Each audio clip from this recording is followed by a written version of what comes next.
애틀랜타에서 올해는 코리안 페스티벌이 예정대로 열릴 것으로 보입니다. 이번 행사는 K-팝 경연대회, 한복 패션쇼, 트로트 별잔치 등 한국을 자랑하는 다양한 프로그램이 진행됩니다. 애틀랜타 한인회관에서 2021 코리안 페스티벌 개최를 알리는 기자회견이 열렸습니다. 이날 기자회견에 앞서 전직 회장단 후원금 전달식이 있었습니다. 한인회 김윤철 회장은 은행과 마트, 한인시민참여센터 김동찬 소장과 전직 회장단의 후원에 감사한다고 전했습니다. 2021 애틀랜타 코리안 페스티벌은 9월 24일부터 26일까지 열립니다. 이번 축제는 K-팝 경연대회, 한복 패션쇼, 트로트 별잔치, 팔씨름 대회 등 한국 문화를 즐길 수 있는 다양한 행사가 마련됩니다. 김영배 이사장은 전반적인 축제 일정을 소개했습니다. 24일 날 금요일 날 전야제를 이제 갔습니다. 실질적으로 9월 25일 토요일 개막식 행사를 갔는데 오전 11시에 개막식이 지금 예정되어 있습니다. 여기에는 이제 김봉수 문화원회 그리고 또 노인이 풍물팀 이러한 참가 단체가 개막식 행사를 개시할 예정이고 개막식 공연은 12시에서 있을 예정인데 이때 국악이나 또 전통무용 토요일 날 이제 페스티벌 개막식에 이어서 1일차 행사는 12시 반부터 이제 인터내셔널 컬처 행사가 이제 저희 한인단체 말고도 지원할 수 있는 5개 정도 이렇게 아시안 단체가 참가할 그럴 예정에 있는데 그것도 행사가 있을 것이고 그 다음에 실외에서는 1시에서 2시까지 트롯 별잔치 아까 말씀드렸었죠. 8명 한국에서 참여하시는 분들 그분들 행사가 있을 예정입니다. 김윤철 회장은 코로나19 재확산으로 다른 주 한인회에서는 코리안 페스티벌을 연이어 취소하는 가운데 애틀랜타는 예정대로 진행되는 이유에 대해 설명했습니다. 며칠 전까지만 해도 과연 이 코리안 페스티벌을 열어야 되나 말아야 사실 엄청나게 고민했고 저희 준비하신 분들도 많은 고민을 했어요. 고민을 해갖고 최종 결론은 만일 요번에 안 하게 되면 저희가 사실 작년에도 못했잖아요. 올해도 못하고 그렇게 되면 내년도 코리안 페스티벌이 또 어떻게 될지 물론 좀 심각한 문제가 있고 지금 여러 가지 저걸 봐서 좀 제도적인 보완을 해서 하는 게 좋겠다. 이렇게 해서 사실 인원이 많지 않은 프로그램은 다 실내에서 하고 인원이 많은 프로그램은 다 실외에서 하는 걸로 돼 있습니다. 다 돼 있고. 한편 코리안 페스티벌에서 선보일 예정이었던 어가행렬은 11월 13일에 열리는 김치축제에서 열립니다. KTN 뉴스 김상은입니다. 연방항공청 FAA가 마스크 착용 명령을 무시하고 난동까지 부린 승객에게 지난 5개월간 $100만 이상 벌금을 부과한 것으로 나타났습니다. 관련 당국은 위반 승객에게 무관용 원칙 적용을 계속해 나갈 방침입니다. 보도에 스티븐 홍 기자입니다. 연방항공청 FAA는 19일 항공기 내 난동 탑승객 단속 결과를 공개했습니다. 결과 발표에 따르면 지난 1월부터 5월 사이 기내에서 소란을 피우거나 코로나19 방역 지침을 위반한 승객은 3,889명으로 집계됐습니다. 그중 2,867명이 마스크를 착용하지 않아 적발됐습니다. 이 가운데 과태료 처분을 받은 승객은 약 80명이며 이들에게 부과된 과태료는 역대 최고액인 $100만 달하는 것으로 집계됐습니다.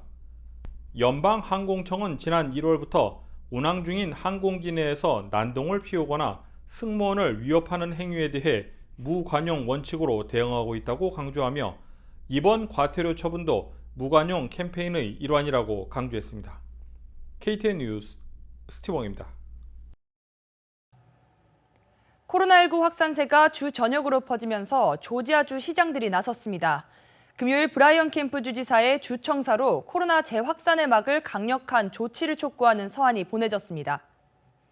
브라이언 캠프 주지사는 지난 목요일 지역관리자가 민간 기업에 코로나19 규제를 요구하지 못한다는 행정명령을 내렸습니다. 아테네, 애틀랜타, 오거스타, 그리고 사바나 시장은 주지사의 행정명령 하루 만에 이에 반대한다는 탄원서를 발표했습니다. 그러면서 마스크 착용 의무화를 재개해야 한다고 요청하고 있습니다. 금혼식은 결혼 50주년을 기념하는 행사인데요. 오늘 조이너스 데이케어에서 금혼식을 맞아 한 부부가 전통 혼례 방식으로 리마인드 웨딩을 했습니다. 보도에 스티브 홍 기자입니다. 오늘 오전 조이너스 데이케어. 무대 곳곳에 청사초롱이 매달려 있습니다. 금혼식을 맞아 황용하, 황영숙 부부를 축하하기 위해 전통 혼례 방식으로 리마인드 웨딩을 준비하고 있는 것입니다. 조이너스 데이케어 김신 이사의 집례로 신랑 신부의 교배례와 합군예 등 전통 혼례의 순서에 따라 진행되고 있습니다. 김신 이사는 부부가 50년을 함께하는 것도 힘든 경우지만 금혼식을 한다는 것은 더욱 힘든 것이라고 소개했습니다. 또한 결혼식은 누구나 할 수 있지만 금혼식은 아무나 할 수 있는 것은 아니라고 강조했습니다. 김 이사에 따르면 황용화, 황영숙 부부는 모두 8월생입니다. 이들 부부의 생일을 축하하는 손자, 손녀의 영상이 대형 LED를 통해 보여지는 순간 이번 리마인드 웨딩 순서의 기쁨이 더해졌습니다. 황영숙님은 결혼 후 지난 52년간 함께해준 남편에 대해 감사하다며 속마음을 전했습니다. 오랜 세월 살아가면서 병들고 약한 저를 곁에서 간호사로, 간병인으로, 미용사로, 도우미로 제 곁에서 52년 동안 함께해 준 남편에게 감사를 드립니다.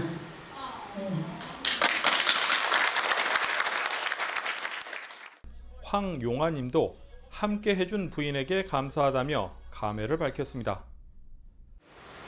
가난한 시골교회 최전방 강화도 양사면 덕화교회 전도사를 남편으로 시작하여 한국교회에서 21년, 미국교회에서 23년간 복음사역에 함께 해준 아내에게 고마움을 전합니다. 금혼식이라고 하는 것을 저는 그냥 매스컴에만 알았는데 직접 제가 여기에 이 주인공이 돼서 했다고 하는 것에 대한 아주 참 흐뭇한 마음입니다. 뿐만 아니라 50년 동안 살면서 아내에 대한 고마움을 별로 느끼지 못했는데 그런 열악한 그런 육체로 질병으로 여러 가지 힘든 과정을 거치면서 지금까지 같이 했다고 하는 것에 대한 감회가 새롭습니다. 대단히 감사하게 생각합니다. 한편 조이너스 데이케어 참가자들은 황용화, 황영숙 부부의 금혼식을 축하하며 함께 기쁨을 나눴습니다. KTN 뉴스 스티븐입니다. 다음은 매주 금요일 전해드리는 스포츠 소식입니다. 이번 주말 열리는 경기 소식을 배준경 기자가 전해드립니다. 애틀랜타 브레이브스가 오늘 저녁 7시 첫 경기를 시작으로 주말간 볼티모어 오리올스 3연전이 예정되어 있습니다. 3연전에 나설 브레이브스의 선발 투수들은 맥스 프리드, 드류 스마일리, 그리고 투키 투상트로 예고되었습니다. 브레이브스는 지난주 금요일부터 수요일까지 내셔널스와 말린스를 상대로 총 6경기를 펼쳐 모두 승리하며 내셔널리그 동부지구 1위에 등극했습니다. 현재 2위인 필라델피아 필리스와는 3.5게임 차이며 오늘을 포함하여 정규 시즌 경기는 총 40경기가 남아 있습니다. 축구 소식입니다. 애틀랜타 유나이티드가 이번 주 토요일 저녁 8시 DC 유나이티드 원정길에 오릅니다. 유나이티드는 가브리엘 레인세 감독 경질 이후 최근 가진 3경기에서 모두 승리를 거두며 부진을 딛고 다시 플레이오프 진출을 노리고 있습니다. 애틀랜타 유나이티드는 지난 7일 콜럼버스 원정에서 3대2의 스코어로 승리를 기록한 후 이어진 두 번의 홈경기에서 각각 1대0으로 승리했습니다. 이로써 유나이티드는 20경기 5승 9무 6패로 동부 컨퍼런스 9위까지 순위를 끌어올렸습니다. 플레이오프 진출 마지막 자리인 치리아의 승점 차이는 불과 3점 차로 이번 주말 애틀랜타가 DC 유나이티드를 잡고 7위인 몬트리올이 패배한다면 플레이오프 순위권으로 진입할 수 있습니다. 이어서 골프 소식입니다. 이번 주부터 페덱스컵 플레이오프가 시작됩니다. 플레이오프 첫 주는 노던 트러스트에서 열립니다. 1라운드 진행 결과 우승 후보로 꼽히는 욘람이 1위를 달리고 있으며 토니 피나우, 저스틴 토마스 등이 욘람을 추격 중에 있습니다. PGA의 플레이오프는 총 3주간의 일정으로 이루어져 있으며 노던 트러스트에 출전한 125명의 선수 중 상위 70명이 BMW 챔피언십에 진출하고 여기서 단 30명만이 3주차에 열리는 투어 챔피언십 출전 명단에 이름을 올리게 됩니다. 투어 챔피언십에 출전하는 30인 명단에 오르게 되면 다음 시즌 4대 메이저 대회와 월드 골프 챔피언십 등 최정상 대회에 나갈 수 있는 자격이 주어집니다. 우승 후보로는 스페인의 욘람과 조던 스피스 그리고 데니엘 버거가 꼽히고 있고 한국 선수들 중에서는 김시우, 임성재 그리고 이경훈이 출전 중입니다. KTN 뉴스 배준경입니다. 다음은 코로나19 소식입니다. 오늘의 코로나19 현황을 박진남 기자가 종합했습니다. 8월 20일 오후 2시 50분 기준 미국 내 코로나19 누적 확진 환자는 3,824만 2,977명, 누적 사망자는 64만 3,207명입니다. 어제 하루 동안 신규 확진 환자는 11만 6,270명 늘었고 신규 사망자는 1,581명 증가했습니다. 주별 누적 확진 환자는 캘리포니아, 텍사스, 플로리다, 뉴욕, 일리노이 순으로 많습니다. 주별 누적 사망자는 캘리포니아, 텍사스, 뉴욕, 플로리다, 펜실베니아 순으로 많습니다. 다음은 조지아주 코로나19 현황입니다. 오후 2시 50분 집계에 따르면 조지아주의 누적 확진 환자는 101만 9,585명, 누적 사망자는 19,179명으로 집계됐습니다. 신규 확진 환자는 6,776명 증가했고 신규 사망자는 48명 늘었습니다. 다음은 카운티별 집계입니다. 귀넷 카운티 누적 확진 환자 94,048명, 누적 사망자는 1,156명입니다. 목요일 대비 신규 확진 환자는 307명 늘었고 신규 사망자는 없습니다. 풀턴 카운티 누적 확진 환자 93,949명, 누적 사망자는 1,401명입니다. 신규 확진 환자는 394명 늘었고 신규 사망자는 3명 늘었습니다. 이상 오늘의 코로나19 현황이었습니다.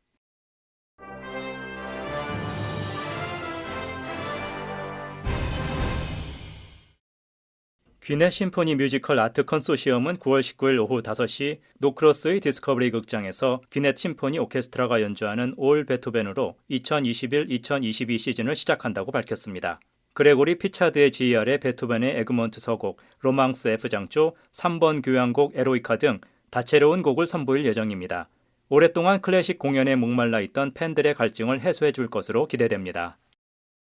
조지아 한인범죄예방위원회는 19일 캅 카운티 경찰들과 커피 이더 캅 행사를 가졌습니다. 이날 행사에는 조안 버렐 커미셔너와 OCA 관계자들도 함께했습니다. 특히 이날 참석자 가운데는 최근 2번씩이나 도둑을 맞았던 식당 주인이 참석해 도둑을 체포한 경찰관에게 감사를 표하기도 했습니다. 조지아 한인범죄예방위원회와 캅 카운티 경찰들은 범죄 예방을 위해 지역단체들과 함께 노력하기로 하면서 행사를 마무리 지었습니다. 국경을 넘어 미국으로 들어오는 불법 이민자 수가 지난 한 달 동안에만 21만 명이 넘었습니다. 20여 년 만에 최대 규모로 추산됩니다. 바이든 정부 출범 후 허술해진 이민 정책으로 이민자가 늘어난 것으로 추정됩니다. 중남미 불법 이민자들은 본국의 치안 불안과 허리케인 피해, 그리고 코로나19 사태로 살 길을 찾아 미국으로 몰려들고 있습니다. 이들은 체포되면 이민 재판을 통해 대부분 추방되지만 문제는 또다시 미립국을 시도한다는 것입니다. 일각에서는 준비 없는 과도한 포용 정책이 자국민의 안전에 위협이 된다고 우려합니다. 이상으로 8월 20일 KTN 뉴스를 모두 마칩니다. 시청해주신 여러분 고맙습니다.